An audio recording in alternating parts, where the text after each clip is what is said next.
Hey everyone, so there's one last thing that I need to talk about when it comes to statics and torques, and this isn't really more the static case, but it's actually more of what happens after the beam. So if you recall, one of the common questions that we had was there's a beam being held up by something, a rope, a person, whatever. So the question goes, well, what happens if we let go? What would happen to that beam? And this one's actually going to be a fairly short video, or should be at least. So this is the scenario. We have a beam that's 10 meters long. It's being held by some cable that's making some angle. The cable's going to end up breaking, and there's two things that we want to figure out. First, let's describe the motion of the beam, and then let's describe the torque acting on the beam. So the motion's fairly straightforward. We know that the beam is going to end up rotating. We know that it's going to end up rotating in a clockwise manner because the pivot is located right at the hinge. We have our force acting downwards, which is going to produce that clockwise torque.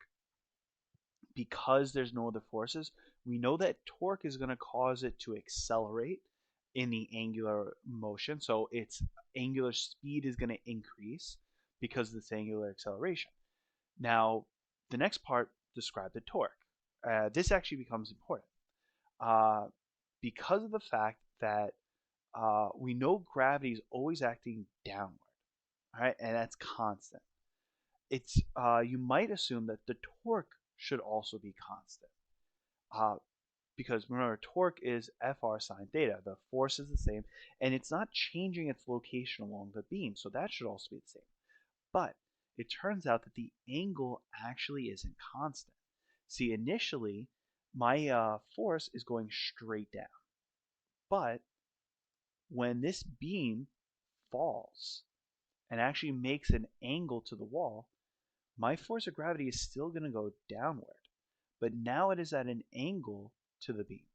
And we know that that's the sine theta part maxes at 90 and is actually going to be less than 1. So my torque is actually going to go down.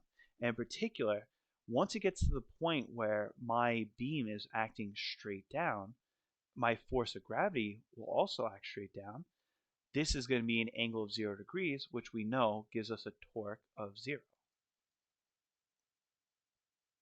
So what we would say is that the torque actually decreases as it falls until it reaches 0 at the very bottom.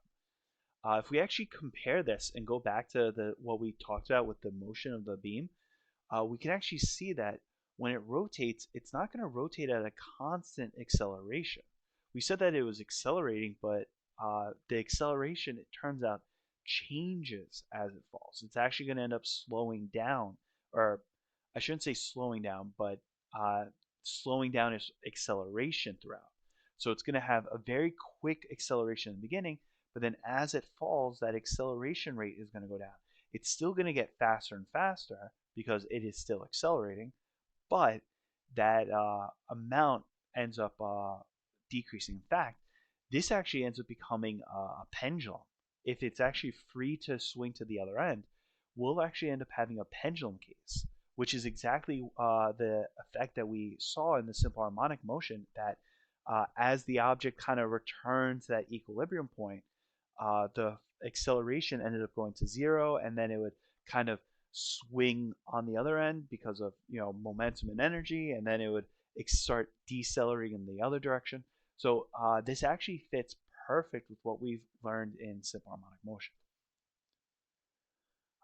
Now, the reason why I'm pulling this up is because when you're being asked to find torque and acceleration for something like this, so like a beam that's rotating, you're really only able to find it at a very specific point in time. That you can't find it throughout the swing. You can only figure out the very initial, when the beam was at, before the string broke, usually when the beam's horizontal, or at some angle after it's fallen a bit. It also means that you can't just do the standard equation. So here's the first question. Pause video, work yourself. I'll go over in a second. All right, so they basically want this initial angular acceleration. So again, I do my FBD. Sorry, here it is. I have FG acting right here. I have a hinge force acting upwards, but that doesn't matter. My pivot is right here. Remember, because now it's not in a equilibrium state, I can't make that same statement of putting the pivot wherever. I have to put it exactly at that pivot point. So my torque is equal to Fr. My force is going to be mg, and the distance r is going to be half the length of the beam. So I set the torque net equal to I alpha. Because of the beam being held at one end has a rotational inertia of 1/3 ml squared, I could plug that in for I. So I'm just going to set these two equations equal to each other. I have an m on both sides. I have an L on both sides. So solving for alpha, I end up getting 3g over 2L, or 3 halves g over L, however else you want to write it. So that's going to be the initial angular acceleration. Well, let's compare it when it makes this angle theta. Well, now I have my force of gravity going down. Remember, this force, this angle is to a vertical. This gravitational force is vertical, so this is also going to be theta, so easy enough. The only difference now, I'm doing the same steps. The only difference now is that the sine theta is going to be put in there. I ignored it last time. So I do the same thing of finding the torque net using I alpha. I'm going to set them equal to each other, drop out an M and an L, solve for alpha, and I end up getting 3g sine theta over 2L. And again, we already saw that as the angle decreases, the theta is going to decrease, the sine theta part decreases, so alpha is going to go to 0. And that's it. So that's all these questions are. Like I said, this was going to be a quicker video. So if you have any questions, feel free to let me know. Otherwise, good luck and have a great day.